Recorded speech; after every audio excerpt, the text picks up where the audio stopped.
I work from home, but my family yelled at me for being lazy and told me to leave with my dog.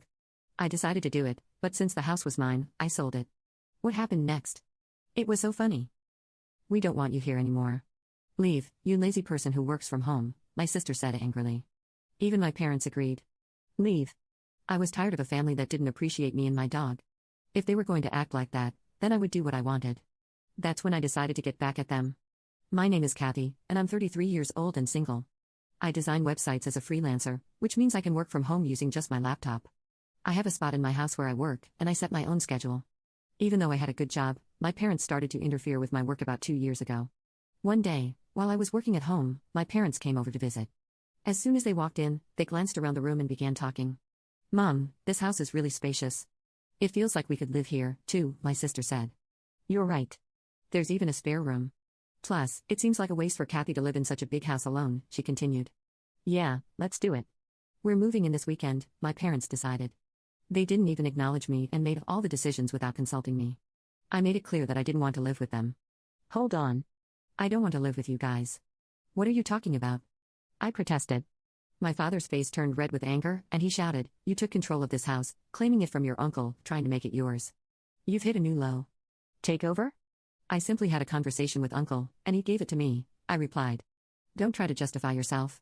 In any case, our old house is crumbling. Your mother and I are moving in here this weekend. In reality, this house was a gift to me from my father's brother, my uncle, who always spoiled me. The ownership is still under my uncle's name, but he gave me permission to use it however I wanted. According to my father, our family home has deteriorated significantly and requires extensive renovations if we want to keep living there. My mother doesn't work, and my father's income isn't very high, so renovating the house isn't feasible for us. That's why they targeted the house I inherited from my uncle. I wasn't happy about it, but my parents had made up their minds to sell their own house and said they had nowhere else to go. I couldn't leave them stranded, so I reluctantly agreed to live with them. As soon as they moved in, my parents started making sarcastic remarks. Hey, Kathy, you're in your 30s already, right? Don't you think about settling down and getting married? I'm content with my job at the moment. If you keep saying things like that, it'll just push any potential suitors away, I replied. Why don't you take a cue from your sister? Well, my sister's marriage isn't exactly perfect, is it? But for now, I'm okay with how things are. At that point, my mother, who had been listening, chimed in. Hey, don't speak ill of your sister like that. Unlike you, she's married and has a job at a company. You know, I may not be married, but I'm doing just fine with my work, too. You're always glued to your computer. Are you earning money through some sketchy methods? My mother asked suspiciously. Sketchy methods? I earn my living through honest work. There's no need to be concerned.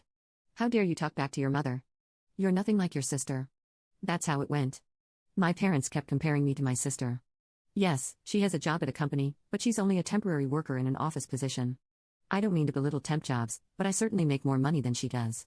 I understand that my parents' generation may not fully grasp the idea of working from home, but it was still painful to constantly feel underestimated. Then one day, while I was preparing dinner, the doorbell rang unexpectedly. To my surprise, it was my sister Sandy carrying a lot of luggage. Hi, Sandy. What's happening? I asked, confused. It's been a while, Kathy. This might seem sudden, but I'll be staying in this house from now on. I was taken aback and blurted out, Huh? What a big house. If Uncle was giving it to someone, it should have been me. Wait, hold on. You're moving in? Starting today? I had no idea about this. Did Mom and Dad tell you? I got divorced, you know, so I'll be relying on you from now on, Sandy said, ignoring my surprise. She went upstairs and claimed an empty room for herself. Despite my attempts to resist, my parents sided with Sandy, and I felt powerless to stop it. From that point on, my stress only grew. After her divorce, Sandy had quit her job and spent her days gossiping about me with our mother. Hey, Mom, do you think this dress is cute? Oh, absolutely, Sandy. You look so pretty. It suits you perfectly. Do you agree? It's definitely not something Kathy would wear, right? Well, Kathy is more on the simple side. That's probably why she's having trouble finding a job. She just stays home and plays online, Mom said. Mom, you can't just say things like that. Sandy replied. As I was cooking dinner, they purposely made sure I could hear their conversation. I was itching to respond, but I knew that would just play into their hands. So no matter what they said, I kept living without reacting. Then one day, a friend of mine had a litter of 4 puppies, and I decided to adopt one of them. I named him Muffin. He's a small black chihuahua with the most adorable round eyes. Whenever he looks at me, he wags his tail so hard it seems like it might fall off. Having a chihuahua has been a dream of mine since I was young. Working from home can get lonely, so I thought Muffin could provide some much-needed company. From now on, your name is Muffin, I said.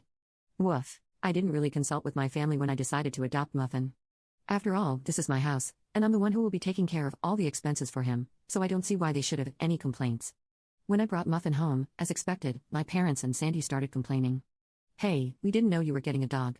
That's right. Dogs can be smelly, you know. I can't stand bad smells. Kathy, how could you just bring a dog home without talking to us first? They didn't agree to this.